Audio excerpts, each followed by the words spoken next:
What's up, YouTube? This is Master Kane, and bringing you my new Psychic type deck profile, and we'll get started with that. First off, I run 3 Master Gig.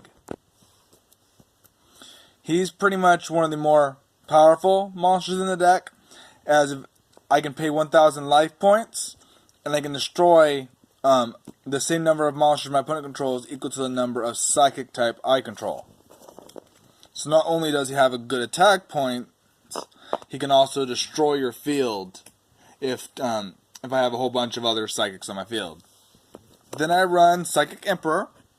If he is summoned, I can gain life points equal to the number of Psychic type monsters in my graveyard times 500. Then I've got Final Psychic Ogre, which what he can do, if he destroys the opponent's monster by battle, I can pay it 800 life points and select the Psychic type monster in my graveyard and add it to my hand. And then I've got Silent Psychic Wizard, which I can use him, normal summon him, and then banish the Psychic in my graveyard. When he leaves the field, I get that Psychic monster in my field. Then I got Dr. Cranium. What he can do is if he's destroyed by battle, I can then pay 800 life points and search my deck for another Psychic type monster and add him to my hand. Then I've got Serene Psychic Witch, which when she is destroyed, I can banish a Psychic from my deck that has 2,000 or less attack points, and then during the second standby phase, I can special summon that Psychic monster. Then I've got Psychic Jumper now, which then I can pay life points, and I can, target a monster my opponent controls, and a monster I control. Switch control of the monsters. So really great for giving them my weak little monster, ones I don't have any use for at the moment, and taking their most powerful away from them and using them against them. Then I have Dr. Frankenderp. I know the name's kind of funny. I laughed the first time I heard it.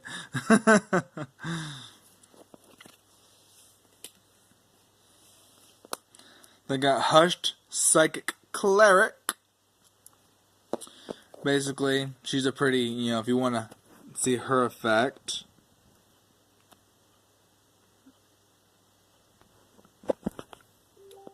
Pretty useful. Then I've got Time Escaper. I've got a Wind Up Juggler, which, as you've seen, I'm also building a Wind Up deck, so once it's fully operational, I will probably be taking him out. Then I've also got a Krebons. I've got Rise Above the Star Adjuster. Psychic Commander.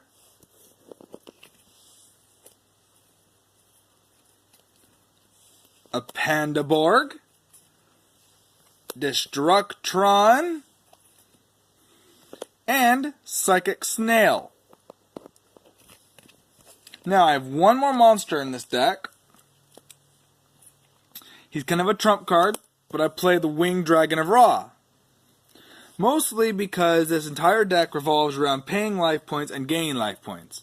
I've used this guy, and he can't really be stopped the turn he's summoned, and I've had him up to have over 20,000 attack points, so he has been very successful. Now as for spells, I've got Brain Research Lab, which instead of paying life points, I can put counters on this, but if I don't want to do that, I can still normal summon 2 Psychics per turn.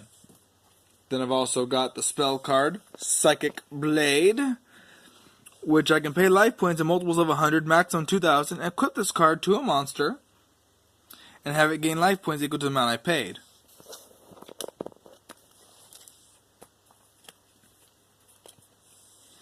And I've got Telekinetic Charging Cell, which will basically allow me to activate any Psychic type monster's abilities and effects for free.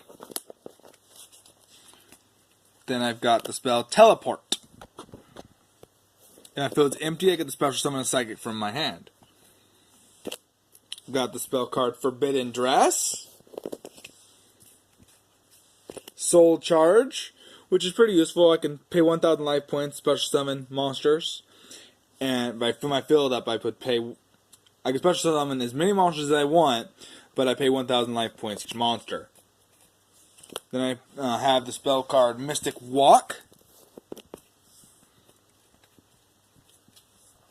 Then I've got the trap card Telepathic Power, which, if a psychic type monster I control is destroyed, if face-up psychic type monster I control is destroyed, I can target the monster that attacked and destroy it and gain life points equal to their attack. Then I've got the trap Psychic Overload, which I can target 3 psychic type monsters in my graveyard and shuffle them into my deck and then draw 2 cards. Then I've got Mind Over Matter, which will allow me to tribute a psychic if opponent normal, specials, or activate the spell or trap, and I can negate it.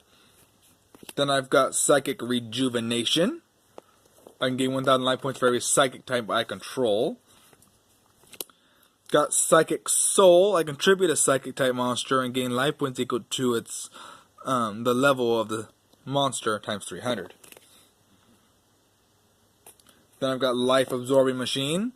This will allow me to gain back half my life points paid the previous turn. Then I got Intrigue Shield.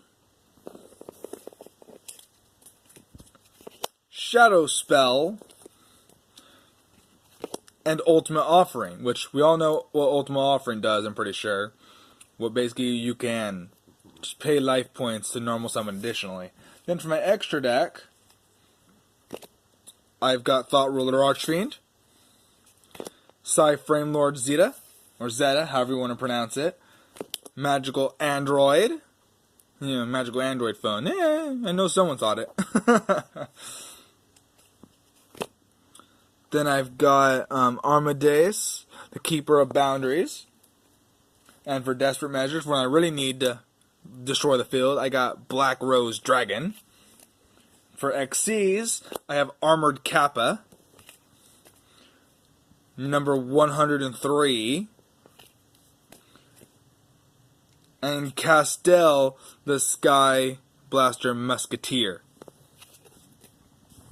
I know the deck's not great, and some aren't going to agree with the Winged Dragon of Ra, but this deck has worked so far. It does what it needs to do. It's not necessarily tournament ready, but for my friends, it works pretty well. But like this video, subscribe if you haven't already, and just comment what you think on the Psychic deck, and if you want to, comment any cards that you might suggest me adding, because this deck is still in the makes and the works. But yeah, I know it's not the greatest. I don't have a lot of money, but I'm working with what I can. Comment this video, subscribe, and have a great day. Master Kane, out.